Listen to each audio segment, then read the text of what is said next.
Hey boos, in this video, I give commentary based on my opinion. Nothing is to be taken as factual. We are just here to have conversation. We don't expose and we don't sip tea on this channel. I'm giving you real talk straight, no chaser. Let's see if you can handle it.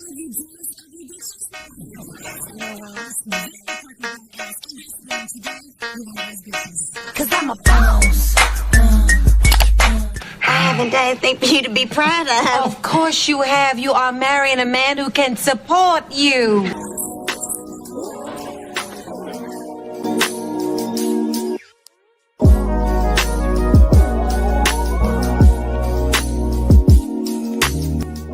Hi ladies, it's Yoni and I'm back with another video. In today's video, I wanted to bring awareness to a U.S. college student who has gone missing during a trip to the Dominican Republic. Sadishka Kanaki, a 20-year-old junior at the University of Pittsburgh, was last seen on a beach for spring break in Punta Cana. International authorities are leading a search for the University of Pittsburgh student who went missing while on a spring break trip with a group of friends. Well, right now the search continues for University of Pittsburgh college student Sadishka Kanaki, now missing 4 days in the Dominican Republic.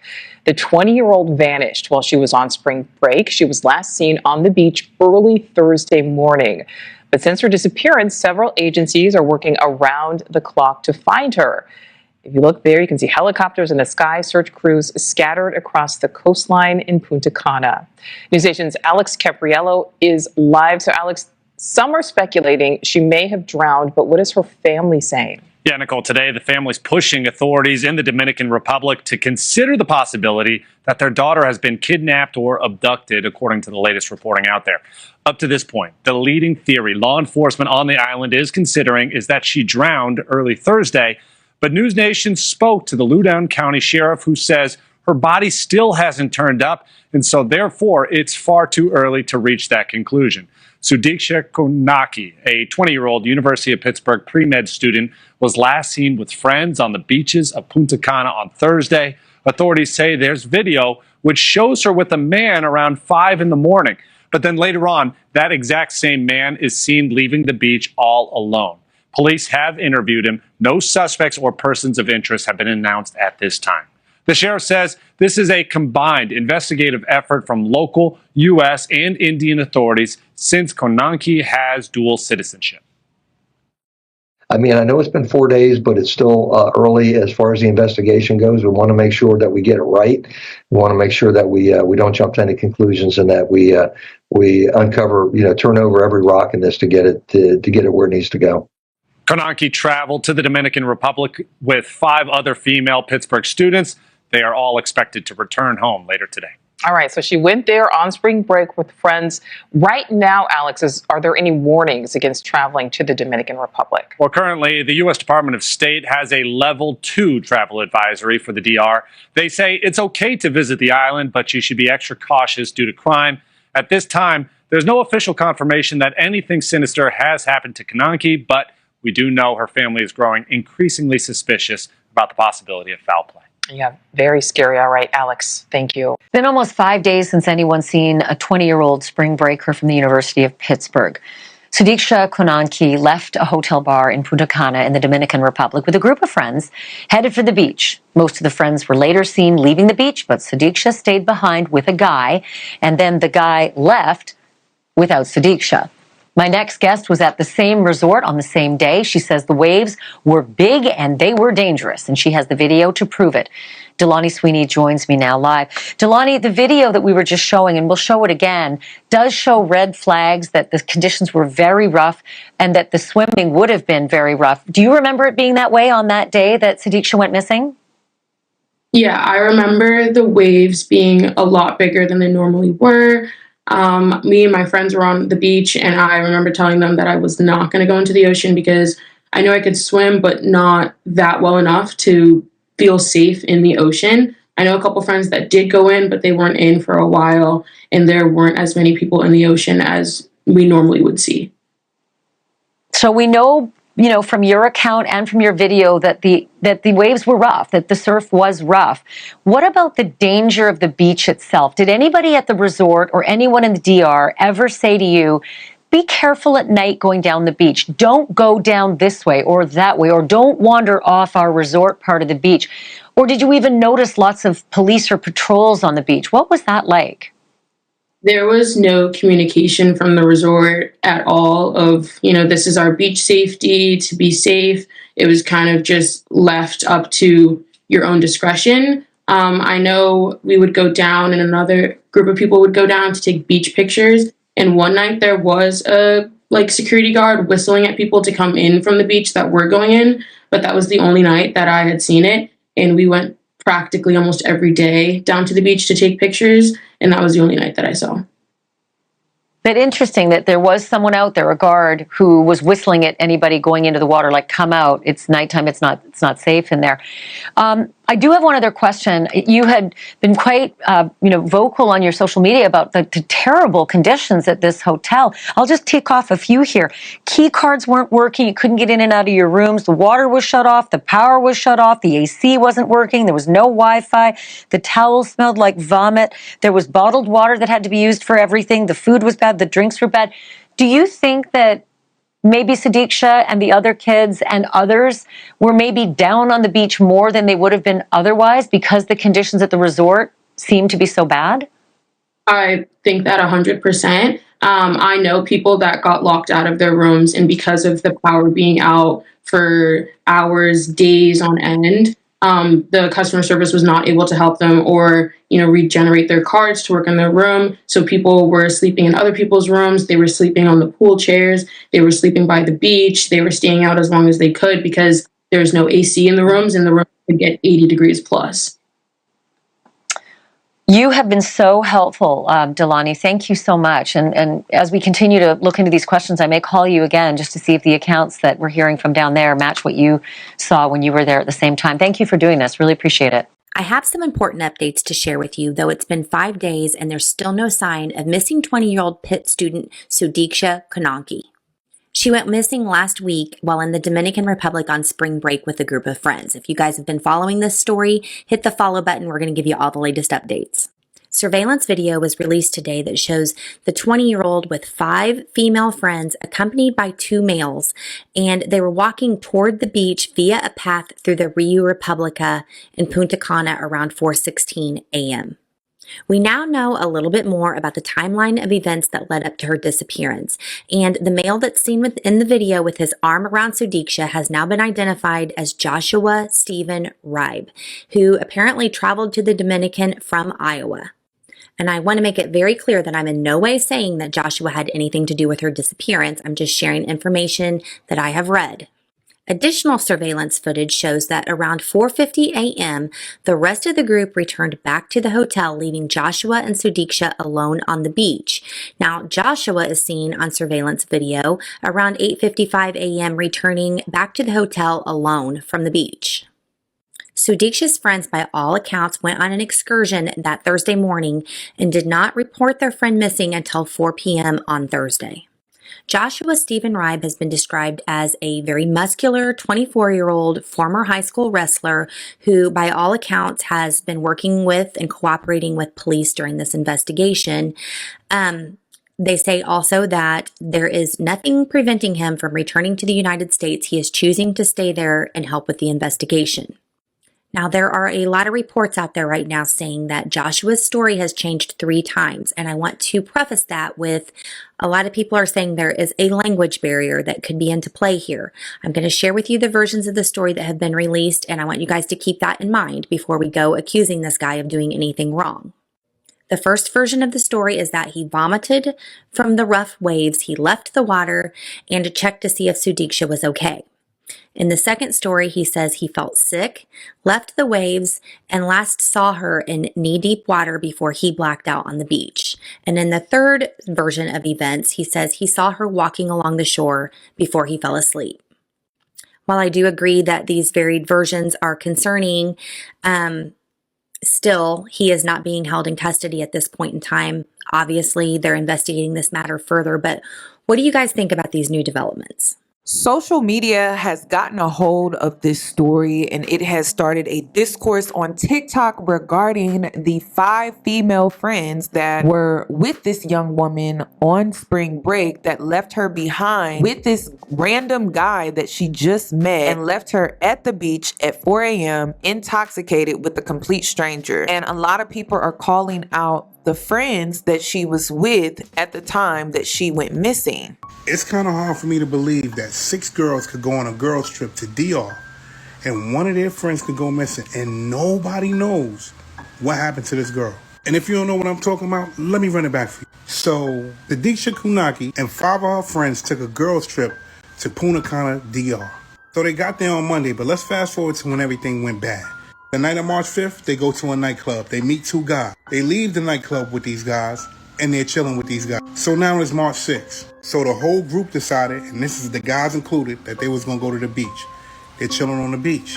5 of the girls and 1 guy left the beach and head back to their room. And Sadishka and another guy stayed on the beach. How is it possible that you leave your friend on a beach 4 o'clock in the morning, maybe 5 o'clock in the morning with a guy that she just met? Red flags, right? Now, more than 5 hours later, you see the guy heading back to his resort by himself without the girl. Another thing that's not making a lot of sense is this. You know your homegirl is missing. You all went there together. How is it possible for all 5 of y'all to go on a damn excursion without her? Nobody stopped and said, where is she at? Why is she not here? Everybody paid for the excursion. Why isn't she here? That don't seem funny? But okay, let's give the 5 girls the benefit of the doubt. Because maybe they was thinking that she probably was still with the guy. But once again, this is a friend that you know with a person that you don't know. And you guys don't seem alarmed? Mind you, the last time you seen or heard from your friend, she was with a person that all of y'all didn't know. Hours ago. But it was no alarms. Look at the last time they was together. Look at this shit. That was the last time all of them was together. This is the last time they seen her face. Come on, man. And another thing that puzzled me is the statement that the guy gave.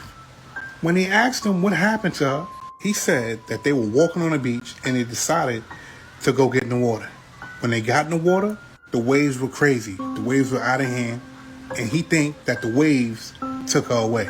But that shit don't make no sense. Because if that was the case, when he got back, why didn't he say something? Then he went to say that of course he was drinking and he was so drunk that he knocked out. And when he got up, he didn't see her, so he don't know where she went. Shit is not making no sense. Then he told another story where he said he saw her walking around in the water. And that's the last time he saw her. Mind you, none of this shit is making sense. It doesn't add up. He was the last person with her. The last person that seen her. And he changed his story so many times. Where is that girl at? But see, this is why I always say, you cannot go to these places and you don't know anything. You can't trust people when you go to these places. And I'm not saying that all people are bad, but when you go to these places, sometimes you become a target. For real. So y'all mean to tell me 5 of you girls went to an all-inclusive resort and you guys let your one friend go off with some random guy to go do God knows what at 4 a.m. and not one of you guys said no? Sometimes you guys need like different friends. I feel like some of y'all friends really hate you. If this was to be me in this situation, my friend and I would have had a fallout because you would not have gone. There's just some things you just don't do when you go to a foreign country, and that's go off with somebody you don't know because you don't know that country. And I feel like her friends, I don't know. Maybe they did say don't go, but I just feel like she would have been here had they had been a little bit more strict. And I feel like a lot of the times people go to other countries being a little bit more loose, thinking that they're in the United States of America, not knowing that they're not in the US, not knowing that there's different customs, and just not knowing that there's some people preying on tourists, just like that young girl from Ashburn. I pray to God they find her, or if anything new happens, that their family gets closure, because this is just really, really sad. Having bad friends can literally cost you your life. I keep seeing that this girl is literally missing on her spring break trip in the Dominican Republic, and there is just so much like missing answers. Her name is Sudishka Kunanki, and my heart is literally breaking for her and for her family because, bro, I read a lot of like news articles about this, and I am just like, bro, what the fuck? Like, the timeline of events just do not add up. And it's like, so you're telling me that like a big wave caught her and then you fell asleep on the beach? Like, what? And then also, like, why were her friends just like leave her alone on the beach? Like, I don't understand. Like, I know it's really fucking hard to like drag your friend back if they want to like go hang out with a guy or like, you know, go do their own thing. But it's like, dude, you guys are in a country that you guys are not from. And like, oh my God, I don't know. This is why I preach so bad that like having bad friends can literally cost you your life because of situations like this. Just from past experiences of like friends leaving me at the club to go hook up with boys, like, dude, something could have happened to me. Like, thank God it didn't. But this is why I always tell everyone, like, you need to be so careful of who you choose to be in your circle, because situations like this really fucking show what type of people they are. It's really insane how Rio Republica has been having a hell of a freaking week so far. Not only do they have the water and power shut off, but on top of that, we have a 20-year-old UPitt student missing right now in the island. So as of today, the guy that was last seen with her at the beach around 4:50 a.m. did confirm that they indeed were in the ocean. They went into the freaking beach around that time. They were a little bit intoxicated. And he did confirm and assure that the waves were so freaking strong and got super overwhelming for him that only himself was able to get out. I'm bamboozled, one, that you said that only you yourself were able to get out. I understand that it got overwhelming and you probably were under the influence to save that girl, but that lets me know, and I don't want to throw anything out there, that lets me know that that girl's body is in the ocean. On top of that, I don't know in what world, and this is why you have to be picky with who you travel, y'all. In what world do you leave your friend behind with a man, intoxicated, but child left with her wallet and her phone? Are we seeing something here? But nonetheless, DR police and investigators are on it right now. With the U.S. are working to try to find this girl and bring her peace. I hope that her family finds and gets all the answers they're looking for. But the girl's body is definitely in the ocean. So I've been keeping up with this story about Sadiksha Sunaki, the girl who came up missing when she went on like spring break vacation with her friends, right? Her friends, and this random boy goes to the beach at 4 in the morning, and the friends come back at 5:55, leave her at the beach with this dude. The dude comes back at 10 a.m. the next morning with his shirt gone. She's nowhere to be found. He says that he was drunk, he was throwing up, and he passed out and went to sleep. And this is the guy, and they saying that he's not a suspect, so they haven't released his name yet. So I'm like, why is he not a suspect? They're also saying that she may have been in the water and gotten taken away in a current, because like there's some dangerous waters or whatever. Now, I will say, I do feel like he knows what's going on. Even if he didn't do it, he know what's going on. I feel like he know that she drowned. Maybe it was his idea to go get in the water and he's scared. I don't know, but it's something suspicious about this. And another thing, her friends had her wallet and her phone. Okay, so 5 o'clock they come back without her. 10 o'clock he comes back. Okay, 12 hours later they finally decide, oh, we got her phone and her wallet. She's missing. Let's report it to the police. huh? I got your phone in your wallet and you came looking for it by 8 a.m., baby. Where are you? We'll be keeping up with this one because I do think that it's a possibility that she probably drowned. But I do also think that somebody knows what's going on, like him or even the friends. I don't know, but it's sad. That's pretty much all that I have regarding this video. I just wanted to bring this story to your awareness. Spring break is upon us. Please be careful when you're out here traveling, and also make sure that when you do choose to travel, that you're choosing people that you can 1,000% trust while traveling. I don't know why they left this young woman behind with a complete stranger at the beach with really extreme high winds and waves that were coming in on the ocean. It just does not make any sense why they left her behind like that. Also, please make sure that you are sharing your location with your friends while you travel, that you have a system in place with the people that you're traveling with just in case anything happens. That's pretty much all that I have regarding this video. If you have any advice that you would like to give to the community when it comes to safe travels, please comment those tips down below, and I hope to catch you in my next one.